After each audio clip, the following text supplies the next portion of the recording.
Hi, everyone, and welcome to our second session of the Italians in VC Masterclass series. Niccolò, thank you so much for being here. We cannot wait to kickstart the session. Hi, Ines. Hi, everyone. The theme of our session is how to build an effective minimum viable product, which I said in the startup world is, we always call it MVP, and finding product market fit. So we have prepared some questions for Niccolò, but you can all share your questions using the StreamYard chat function. So as you go, as you think of something, please write it in the comments, and we will then pick them at the end. We will use the last 15 minutes of the session to go through all of your questions. So do not be shy and write in your questions. But before we get started, I wanted to introduce our guest, Niccolò Perra, which is the co-founder and CTO of Pleo, an expense management system that processes expenses, pays invoices, and issues smart company cards to employees. He co-founded Pleo in 2015 along with Jeppe Rindem, which hopefully I didn't pronounce too badly, and the company. Okay, great. And the company has since raised over $400 million in funding, expanded to multiple European countries, and has 25,000 enterprise customers to date. Niccolò oversees the engineering team, driving tech innovation with a focus on end-user experience. And prior to co-founding Pleo, Niccolò worked as a software engineer at Tradeshift and Corina. He holds a degree in computer science from the University of Cagliari and a Master of Science in Software Development and Technology at the University of Copenhagen.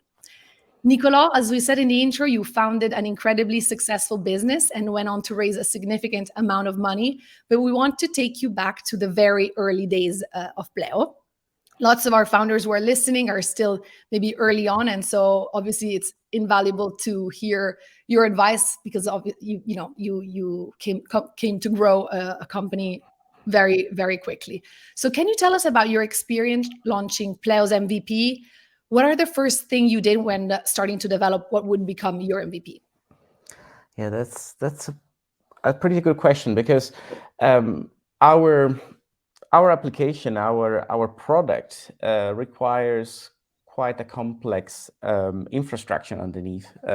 Before we had our first customers, we actually had to get an agreement with an issuing bank, get an agreement with a car manufacturer, get an agreement with MasterCard, and actually get all of that built and actually at least to a MVP level, but enough to actually get approved by the bank and by MasterCard to go live, to actually reach our customers. So for the first 1.5 years of Pleo, we actually didn't have any customers. We were actually only relying on the interviews that we were having constantly and the proof of concept that we were actually showing to our prospect customers.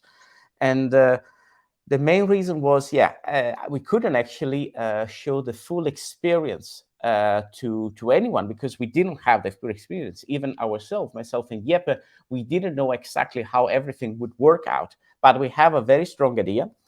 Actually, going back to the first PowerPoints that we did in 2015, we can actually see that a lot of the ideas that we had, they actually played out kind of in a similar way of how we were expecting them to be. But of course, there were so many surprises along the way.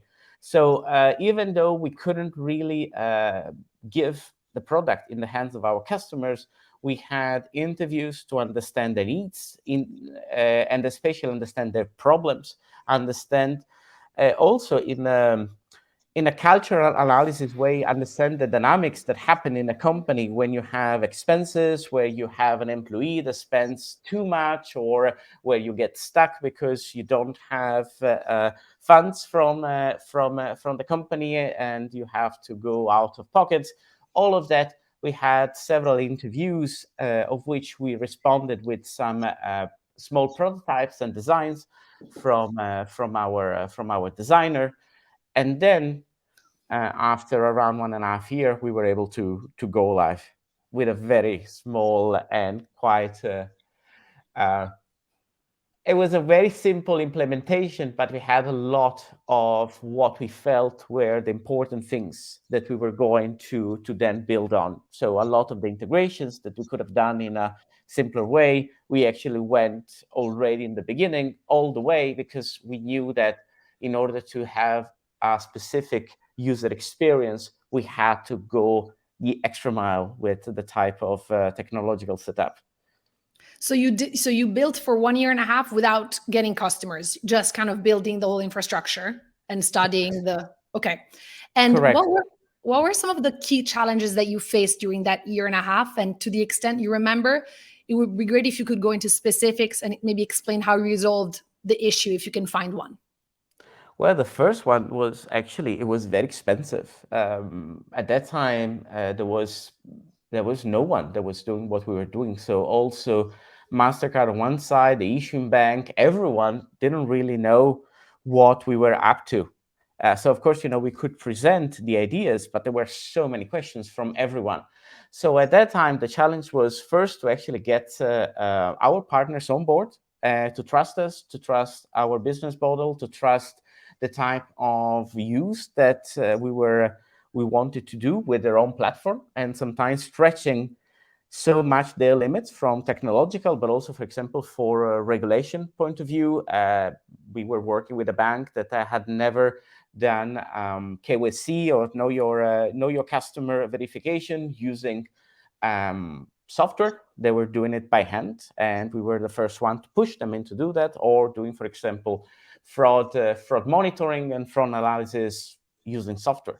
And even if we didn't have any customers, still we had to get all of that approved.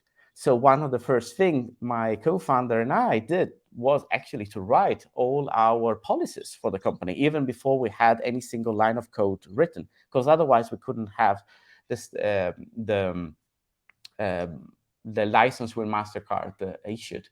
And if I look back about it, it was very hard and very frustrating. Like, you spend hundreds of thousands of euros and you really have very low funding, and you spend all of the money on things that you cannot actually use right away. But I also think that that was also the advantage. At that time, since it was so hard, it was quite complex for someone out of college to just go and build what we were trying to build. Of course, now things are different, so the world has changed. But there are always certain things out there where actually it's quite hard to start and quite hard to actually build the first, or actually build something that is different from everyone else.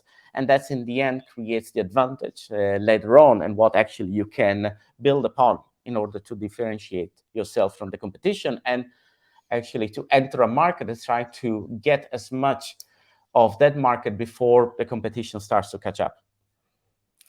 And one point we wanted to underline is that, unlike you, not all founders with an idea for like a tech-based business are software engineers themselves, and they may be tempted to launch an MVP relying on external agencies or part-time CTOs or freelance software engineers.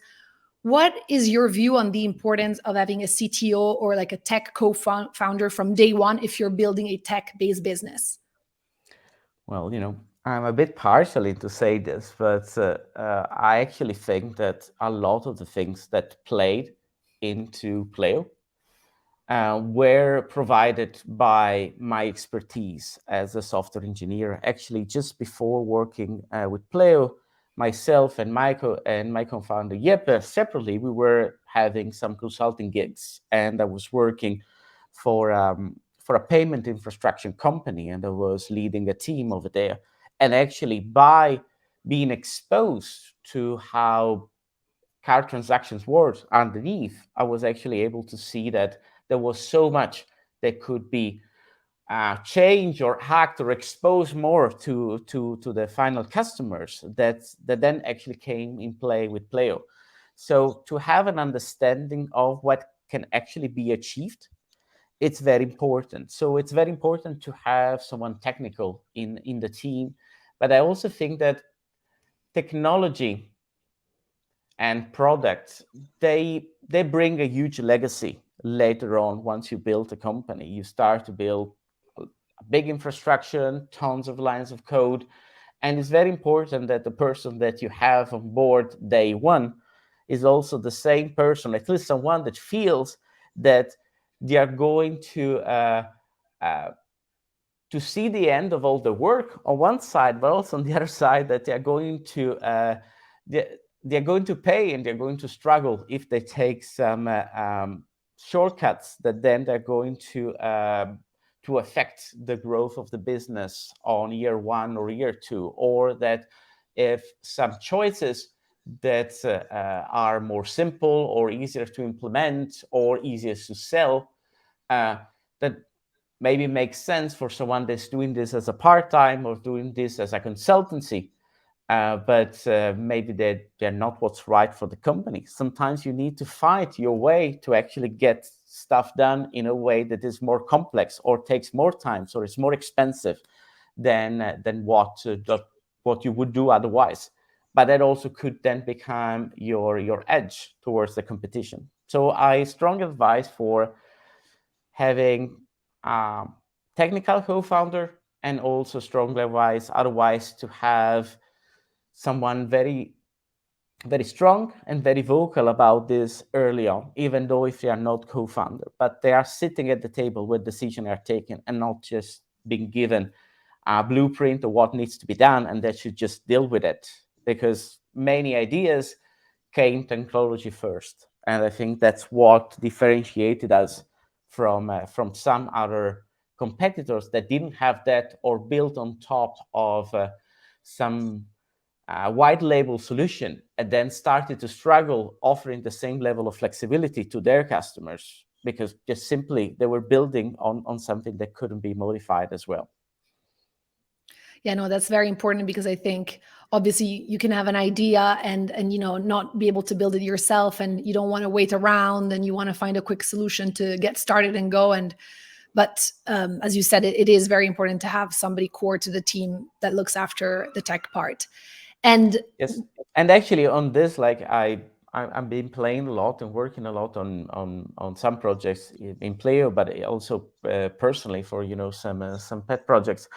And I've been playing with ChatGPT, also on working with technologies or languages of way of building things that I just don't know myself. And while it was incredible to get so much stuff done and actually that could work, it was very crucial and important for me with my background to understand what actually was working, just because it was like a bit of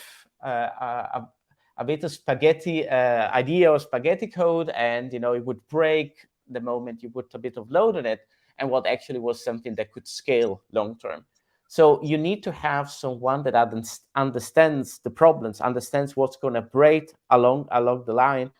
Then when it comes to the specific knowledge, then I don't think it's too much of a problem of outsourcing for those expertise, but to have someone that is there to stay, someone that is there to actually deal with everything that are going to build, then it would be great to have them early on.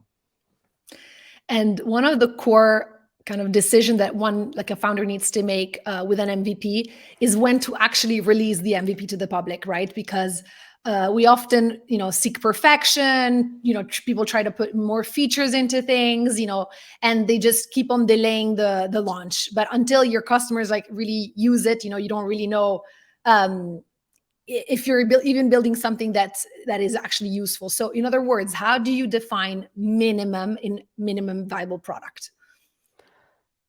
For me, and seeing also what we have been doing in Pleo, both for the first version, but also for all the features that we release, is what can you release that for how much then roughed out, or for how much of not polished or buggy, that can still give that experience that you aim at delivering to your customers. For example, for us in Pleo, we wanted to have the magic of enabling a card, using it, getting the notification in real time, and be able to add a receipt to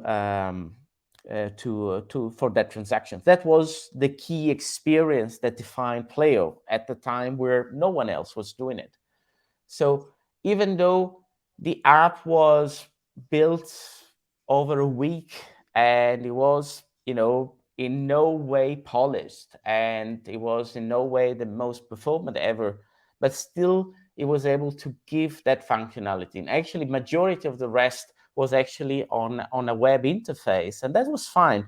We wanted to have an administrator that was able to see all the transactions and be able to enable a car for a person, and on the other side, to have an employee that was able to have a very basic application that was able to giving that prompt saying, you just purchased this for this amount at this shop, please take a receipt for it. And yeah, that was probably not the best product ever, but it did wow our first customers. And actually, they were not paid customers because we decided that how to charge for our product was not a priority. First, you get it for free, and you get people engaged. You see what works or not. They give you also a bit more slack if things don't work as well because you're not paying for it. And then afterwards, once you build all those experiences or functionalities that can justify a cost, then that's where we introduced the payment process and the whole billing system. Would you say you were kind of a bit embarrassed by this first version? And I'm asking this question because the LinkedIn founder said, if you're not embarrassed by your MVP, you haven't launched soon enough. So of course, you have the vision in your head of what Pleo was going to become, but you have to launch this very early version. So I want to ask you, did you feel like, are people going to like it? It could be so much better. Did you have that feeling, or are you happy with what you launched?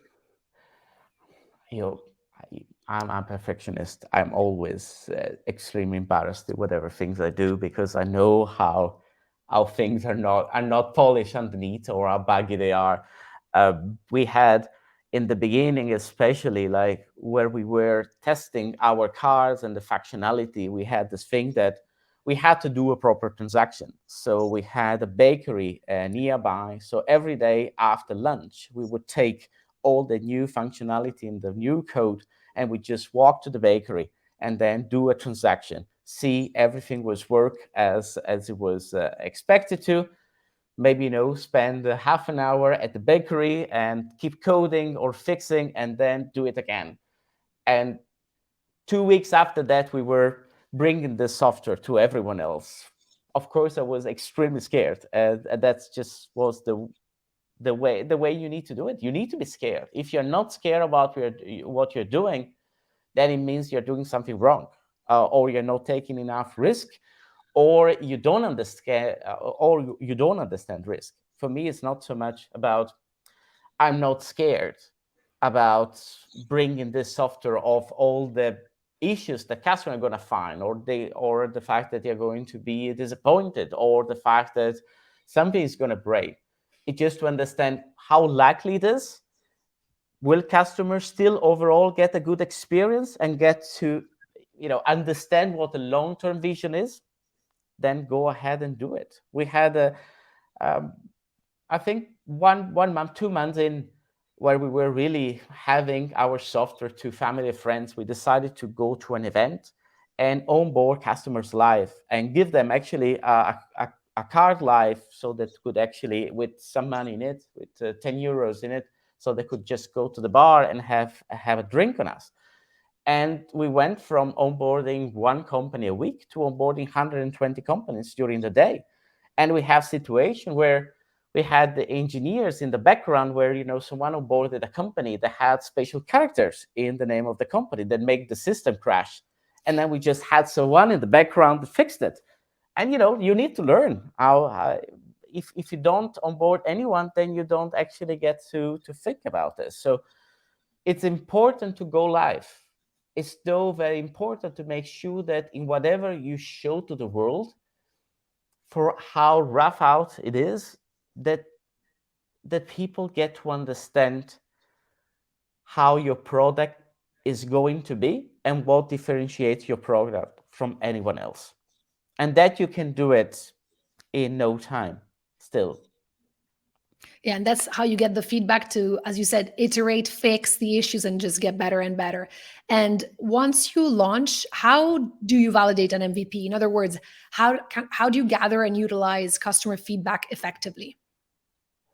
So in the beginning, where you don't really have so many customers, it's very important to actually get more qualitative insights. So you actually call them, or if in support, when they reach out, and actually get to understand what is their experience. Are they actually using the software, the product, in the way you were actually intending it to be used?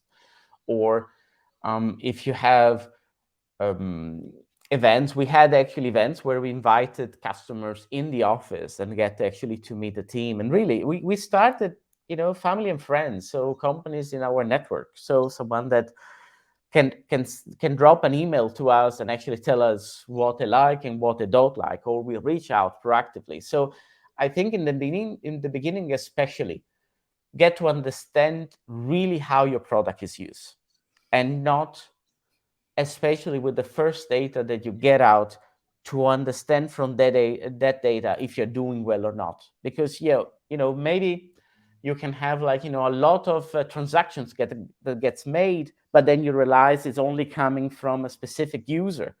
And yes, that's what data tells you. But then also to understand, okay, why it's only that person doing those transactions? Are those transactions only being generated by that person, or because, for example, the administrator doesn't trust anyone else? Therefore, next functionality is actually to give some more visibility to the administrator, so other people can actually have more transactions.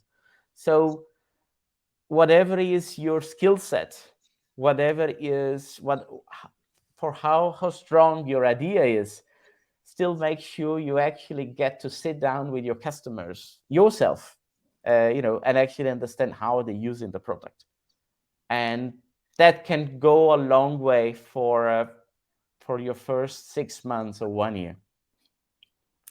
And one basic question that we should get out of the way before we dive a little bit deeper into your experience is, how do you define product market fit, and what are some key metrics to track that you have to track to determine it?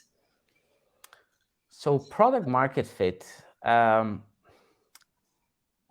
So that's interesting because let's take Pleo. If you actually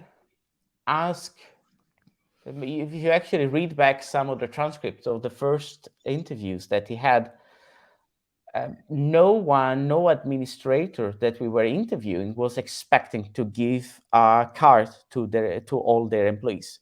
That was not a requirement that they had. So for them, it was, I just need cards for a handful of people that are going to brunt the load of purchasing on behalf of everyone else. But we knew that that was not the best experience, because Yep and I work in the same company. I was leading an engineering team. He was my CFO. So I was the one generating tons of transactions and then forgetting about receipts, or borrowing cards from a C-level in order to purchase a flight, and then forgetting about it the moment after I bought it. And he was the one chasing me for it. So we knew that this didn't work. So even though there was no demand from the market from what we were trying to do, there was a problem. And that's where I feel is the first key about product market fit. You have a good understanding of what is the problem that you're trying to solve, and you have a product that in its basic form solves this problem. It doesn't solve it in a perfect way. It doesn't have all the integration. Only solves it for a vertical, or for this company's this size, or for this type of customer. But for them, it gives them an experience, and it gives them the feeling of the problem being solved to a point that they're willing to pay for it. And that's where we started to call it product market fit. In the beginning, we had a product, and that product actually was appreciated by the customers. And it was actually, in our case, also given revenue, because we get a bit of revenue for every transaction, but not enough to make a company out of it. But the moment you actually start to charge for it, and then actually people are willing to actually spend that money and continue to spend that money, and they actually even add the amount of customer, for us as a B2B, they add the amount of employees that they are going to use the car, then it means that you're reaching your product market fit. If you don't have that, if you have a product that gets used by so many people, but it's free, or if you have a product that gets used by someone, but they actually doesn't, for example, have a good NPS, or for example, like when you ask them, what if we were to remove Pleo from your company? Would you be disappointed, not disappointed, neutral? The moment that you have the majority that is actually disappointed when you ask them about it, then it means that you're reaching a product market fit.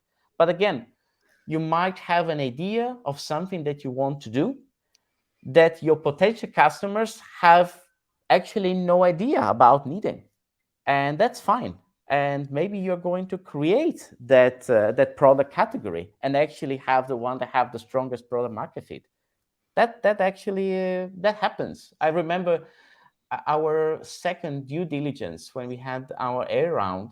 Our investor, they are Swedish, and the early investor in Spotify, they asked the former CTO, the one that built Spotify, to come and do a tech due diligence. And although we passed the due diligence, it was interesting that in his report it says like that our product Pleo arguably generates more problems than it solves. He didn't get it. And he's a smart guy. He built Spotify and built an industry around it.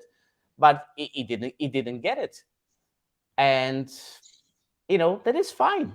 In the beginning, probably you will have something that it's different from everything else. And but if you have customers, especially your early ones, that are raging for it and they're willing to pay, then you are on the right path to actually get build maybe like a product category yourself and have a very strong product market fit. But how did you take it personally when the CTO of Spotify, such a big company, criticized your tech? Like, did you, like, was it something like tough to, I don't know, to hear, or were you convinced of what you were doing because of all the positive feedback you were getting from your customers?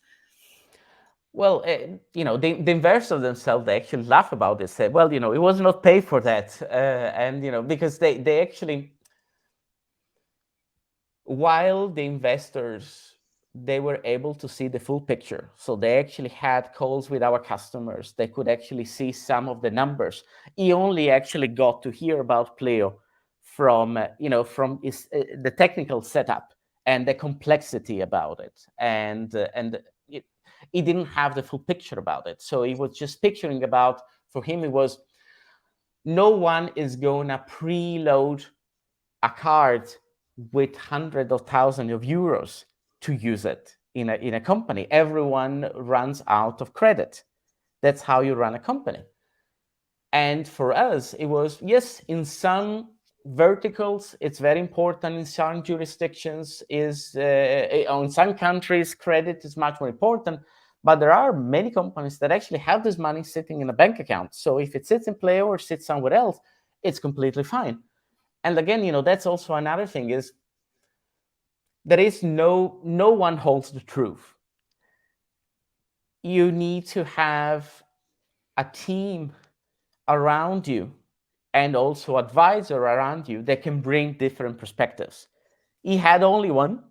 He was happy about technology, and he's great. He's a world-class technologist, so I was very happy about that. Actually, to be honest, we laugh about it. And then you reach back, once we raise, I think, Series B, congratulating, and, we laugh about it. That's how it is. It's if you know really well about something and you actually have done your homework right, then you actually, you have a shot. And even if people don't actually think what you're trying to do is going to work, you still, you should not give up. Of course, you should listen for the feedback and understand where do they come from. But maybe, some of it's just because they don't see the full picture.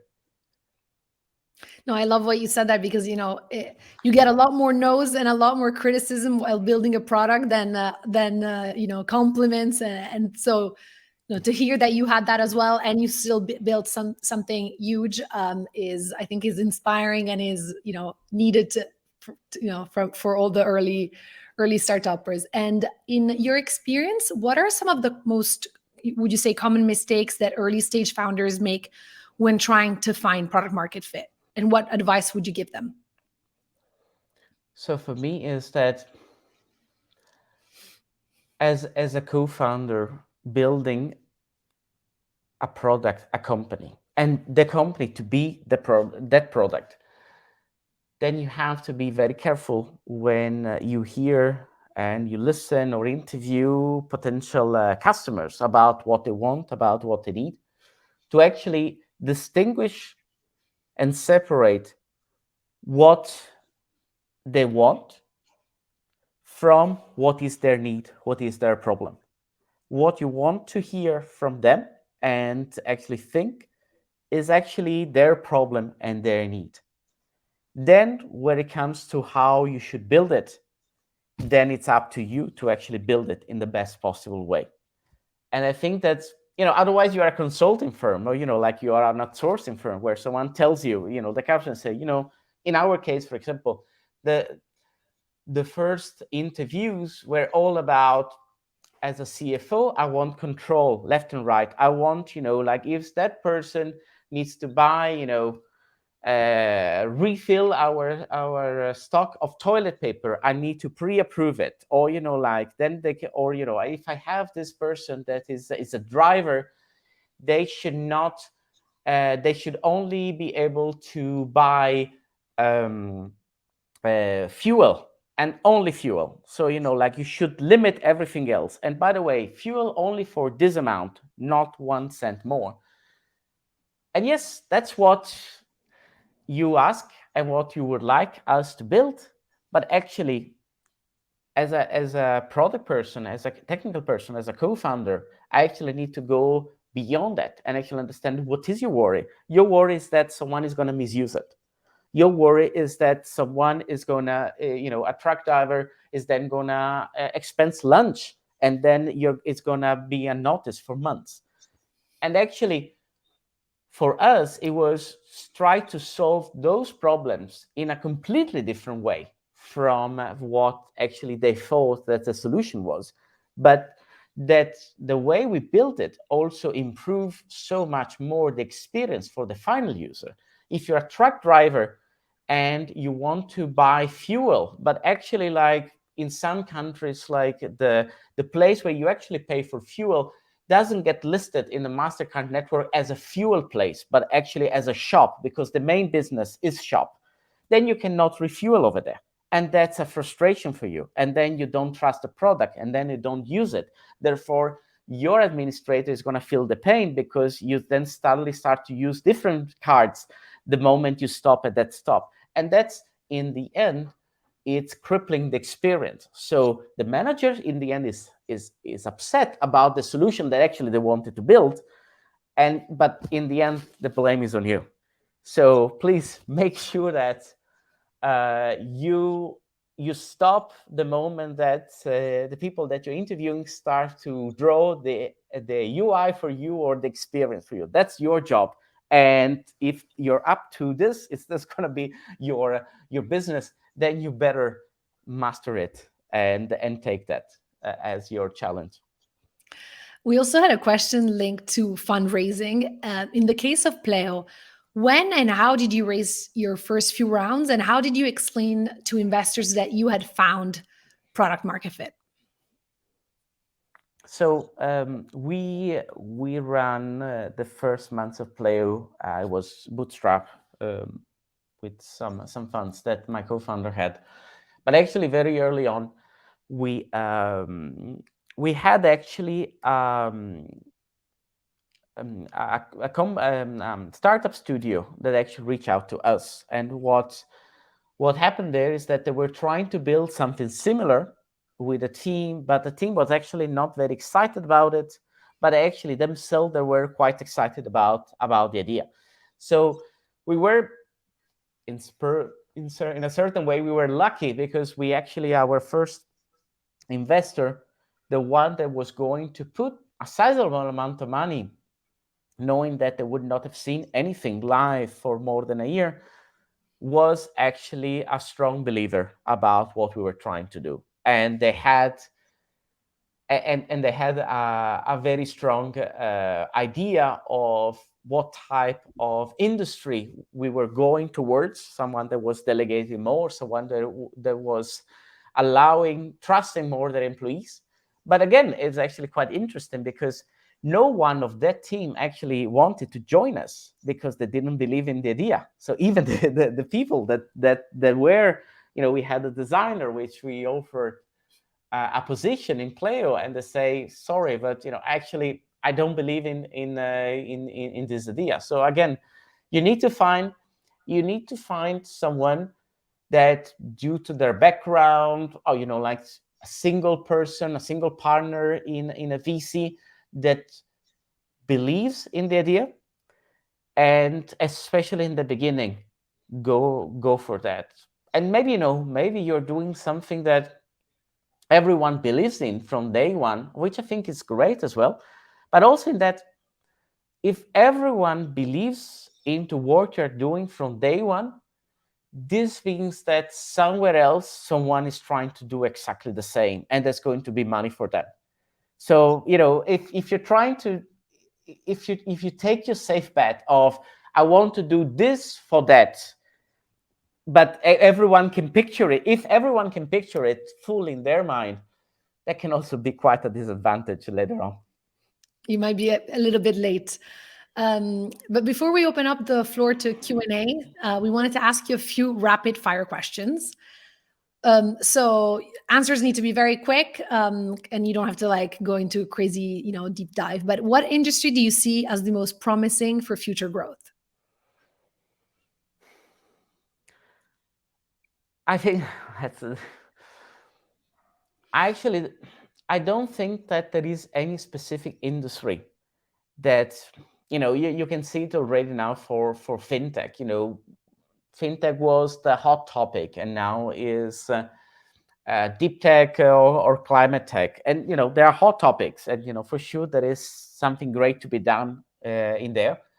But I also feel that, again, probably piggyback of what I just said, there's also where a lot of competition is going to be, and there's a lot of expertise is going to be.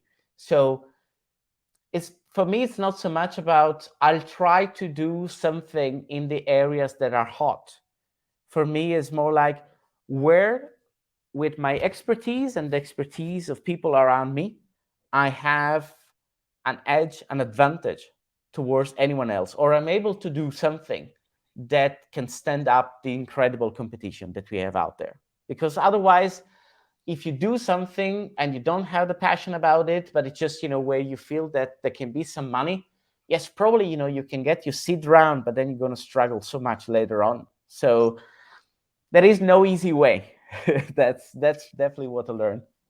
Yeah, better to stick to your passions and what you're really good at. Yeah. What's the most common mistake you see Italian entrepreneurs make? Yeah, that's actually not. Well, I take Italian as Italy is a big country. So there is sometimes, as Germany or France or Spain, and there is or the US, and there is quite a lot of the idea of, I want to do something that works really well in Italy, or is for the Italian market, or it works for this use case that is really, it's very painful in Italy. And that's great. And, there are tons of successful companies that, they only sell to Italian customers. But when you do something like this, you also lock yourself on a market.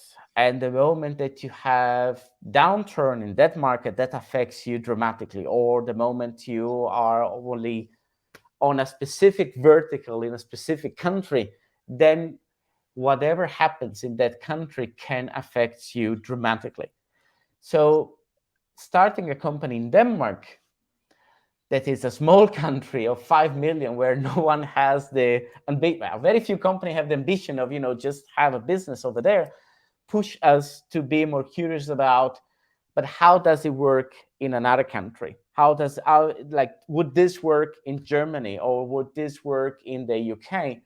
And to have that curiosity, to also staff up your organization with people that are not Italian, or they are not from where you're from, but actually can bring ideas that are genuinely different from yours.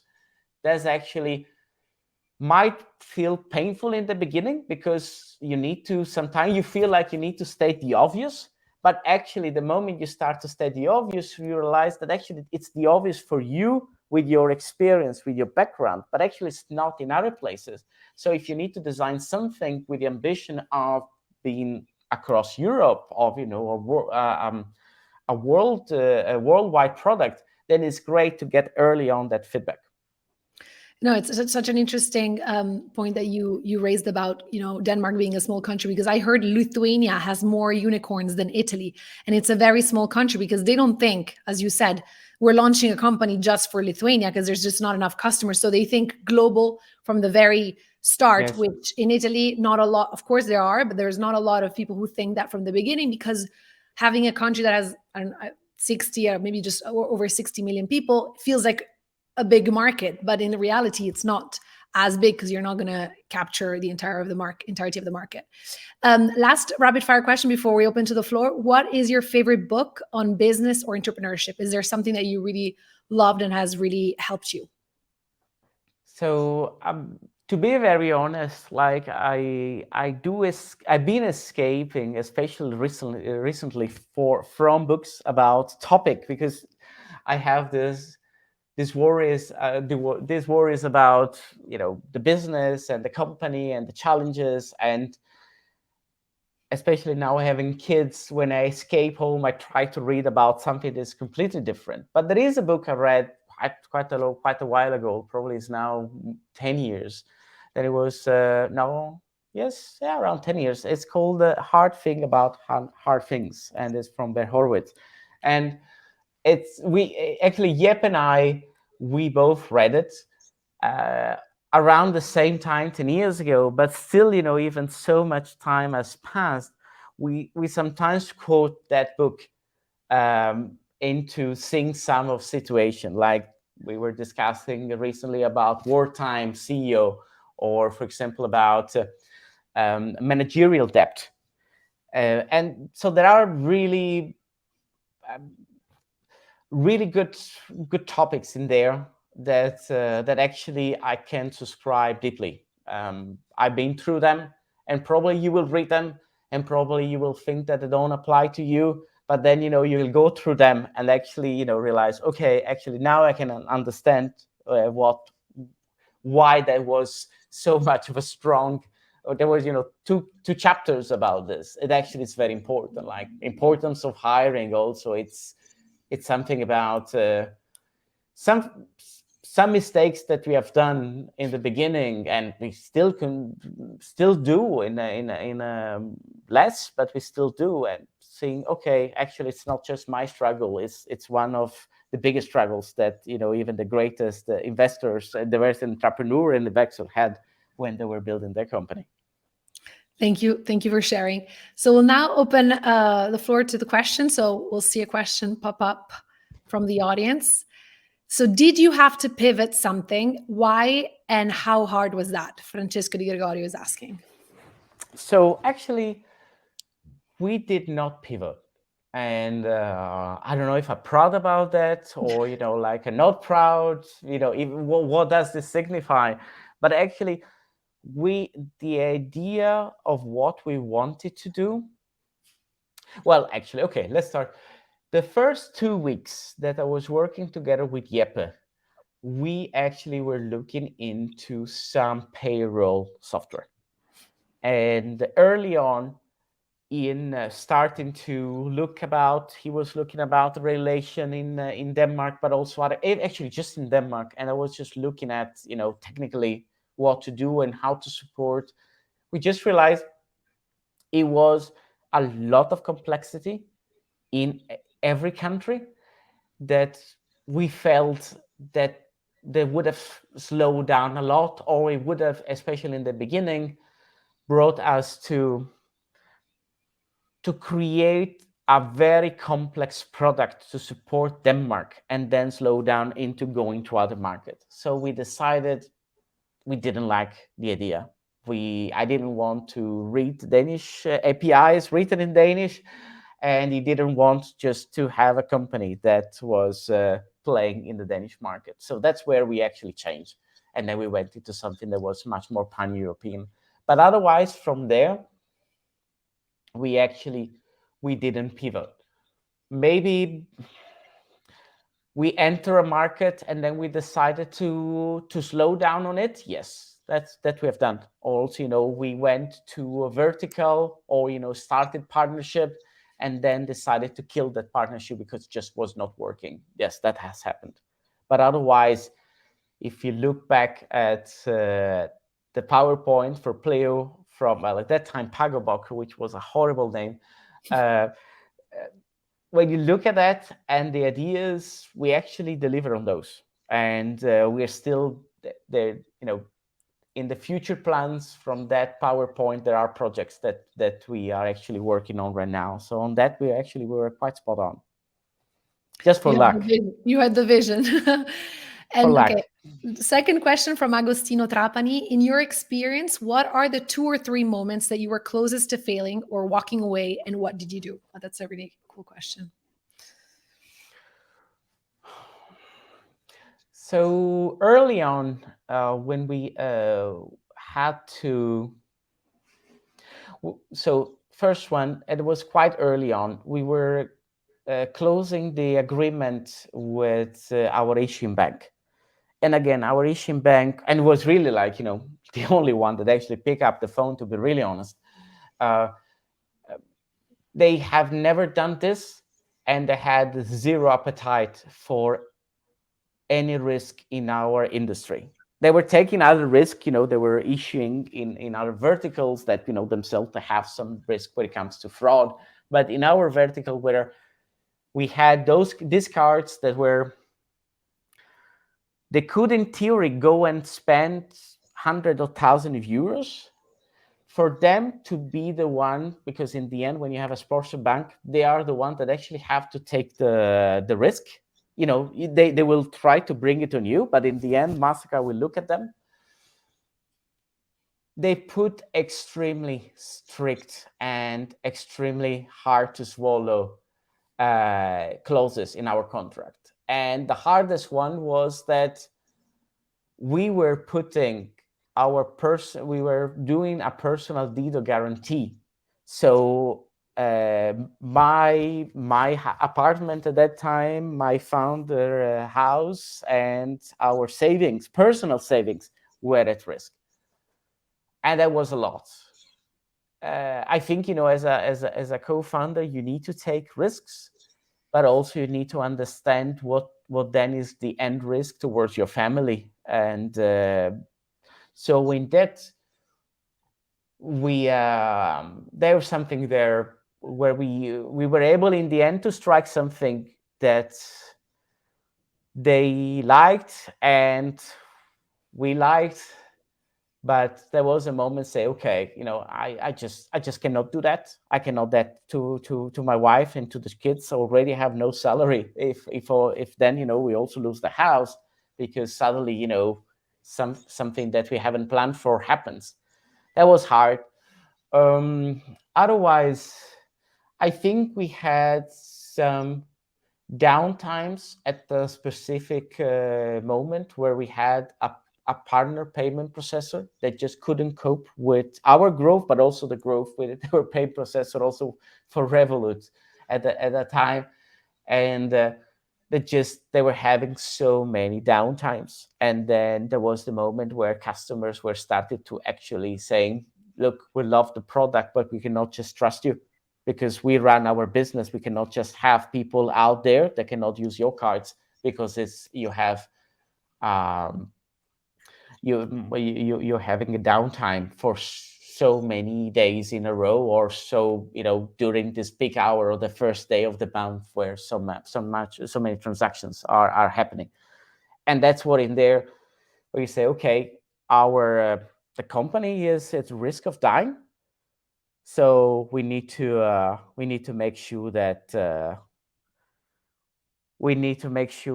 we even though it's going to be painful, even though it's going to be extremely expensive, it is going to be mean that we stop building anything else.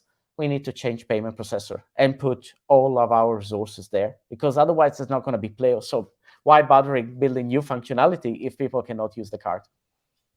And what kept you motivated during those like really hard times? Like, was there something like that kept you going? So two main things. A mantra that I built along the years, that whatever fuck up situation you're into, you will find a way out. And also that you are surrounded, I feel I'm surrounded with so many smart, dedicated people, and will just find a solution out of it.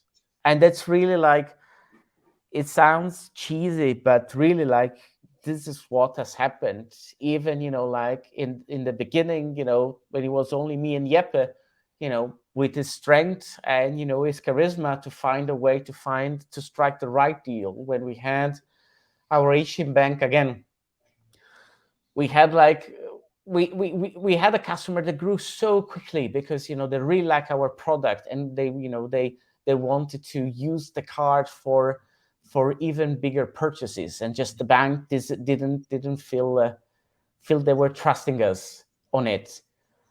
Again, to have the right legal people doing this for the first time, of course, lawyers, but never really have to do this type of negotiation. Say like, they're smart, they'll do it. And also like engineers say like, okay, we have this issue right now, or like this phishing that is affecting our customers. And just seeing people, even during Christmas, because of course, like they always, when if someone wants to do something against you, they will do it the day that no one is going to be in the office. But we had people that just left their Christmas lunch and then just connected on and powered through, and seeing like the buzz, the energy, people that really believe into what you're doing and that really care about the impact that this is going to have on the customers, the impact that this is going to have on the company. When you see that, that's where you see really, it's like, I'm not alone. And that's, I think, it's very important when you are running a company.